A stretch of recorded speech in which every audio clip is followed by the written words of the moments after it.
Ya. Assalamualaikum warahmatullahi wabarakatuh. Waalaikumsalam warahmatullahi wabarakatuh. Selamat siang kepada teman-teman semuanya.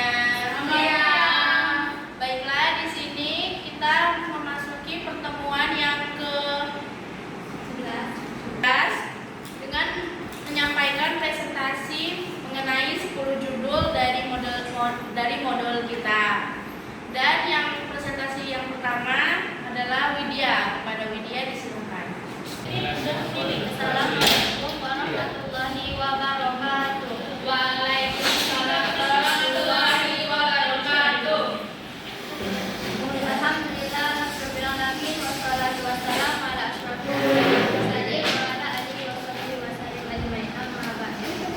Tanpa memperpanjang mukadimah, dirinya saya ingin mempresentasikan judul saya. Judul yang pertama adalah pemeliharaan Al-Quran. Pemeliharaan Al-Quran terbagi menjadi dua, yaitu pemeliharaan dan Al-Quran. Pemeliharaan dalam Kamus Besar Bahasa Indonesia adalah proses pembuatan, pengarangan, dan perawatan. Sedangkan Al-Quran adalah kitab suci Al-Quran yang berisi firman-firman Allah yang diberikan kepada Nabi Muhammad melalui malaikat Jibril untuk dipelajari, dipahami, dan diamalkan sebagai petunjuk dan pedoman iman manusia.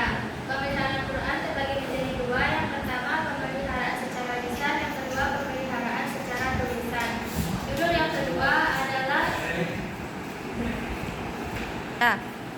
kedua adalah Ahkamul Quran. Hukum yang dibutuhkan Al-Quran bukanlah hukum yang berdiri sendiri, akan tetapi menjadi bagian dari segala akidah. Hukum Al-Quran adalah firman Allah yang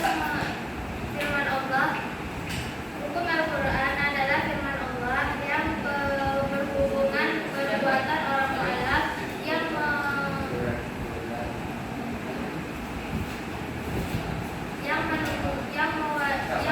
memerintahkan mewujudkan terjadinya kemaslahatan dan mencegah terjadinya kejahatan. Firman tersebut berupa amar, nahi, dan takdir. Judul yang ketiga adalah konsep keadilan sosial dalam Al-Quran. Dalam surah Al-Maidah ayat 8 yang berbunyi, Ya ayyuhalladzina amanu kunu qawwamina lillahi syuhada'a bil wala yajrimannakum sana'atun min qawmin ala i'dilu wa aqrabu lit-taqwa wattaqullaha innallaha khabirun bima ta'malun. Yang artinya adalah orang yang beriman, jadilah kamu penegak karena Allah dan pasti bertindak dengan adil. Janganlah kebencianmu terhadap suatu golongan membuat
Tujuan studi ilmu Al-Quran adalah mengenali bahasa ilahi, memperoleh pemahaman yang benar, dan menjelaskan ayat-ayat suci. Judul yang kedua adalah dasar dan ilmu Al-Quran. Dasar dan ilmu Al-Quran terbagi menjadi beberapa bagian. Yang pertama adalah ilmu tajwid, yang kedua ilmu tafsir, yang ketiga ulumul Quran, yang keempat ilmu qiraat, yang kelima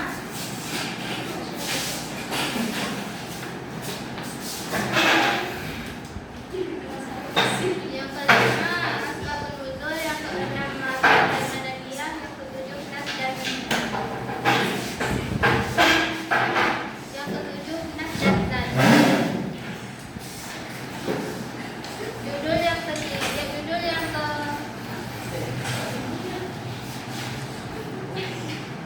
Judul yang kesembilan adalah keistimewaan Al-Quran.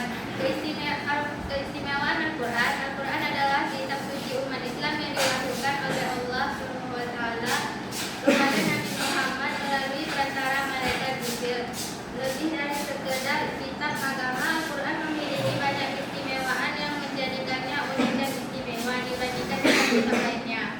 Keistimewaan Al-Quran dibagi menjadi keistimewaan terbagi dari keistimewaan ini bukan hanya diakui oleh umat Islam, tapi juga seringkali menjadi objek kajian bagi para cendekiawan dari berbagai latar belakang. Modul ini akan mengupas tuntas keistimewaan tersebut.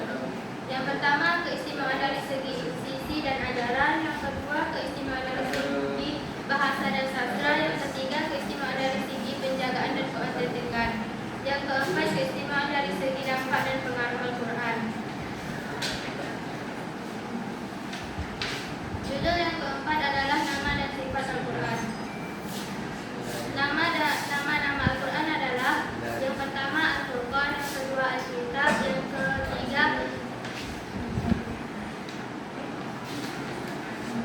yang ketiga Al-Tanzil, yang keempat Al-Zikr. Sifat-sifat Al-Quran adalah cahaya, nasihat, obat, petunjuk, rahmat, menjelaskan, berita gembira, mulia. Dan saya ini baik-baik silakan.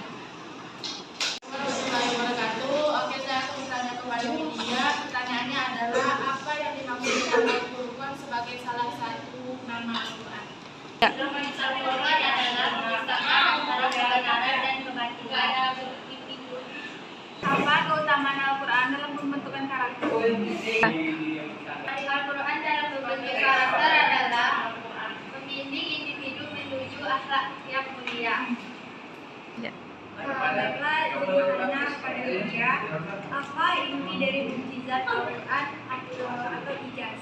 Inti dari mukjizat Al-Quran adalah Al-Quran diciptakan untuk melamatkan tantangan apapun yang menciptakan karya seni. Demikian yang bisa saya sampaikan. Wabillahi taufiq wal hidayah. Wassalamualaikum warahmatullahi wabarakatuh.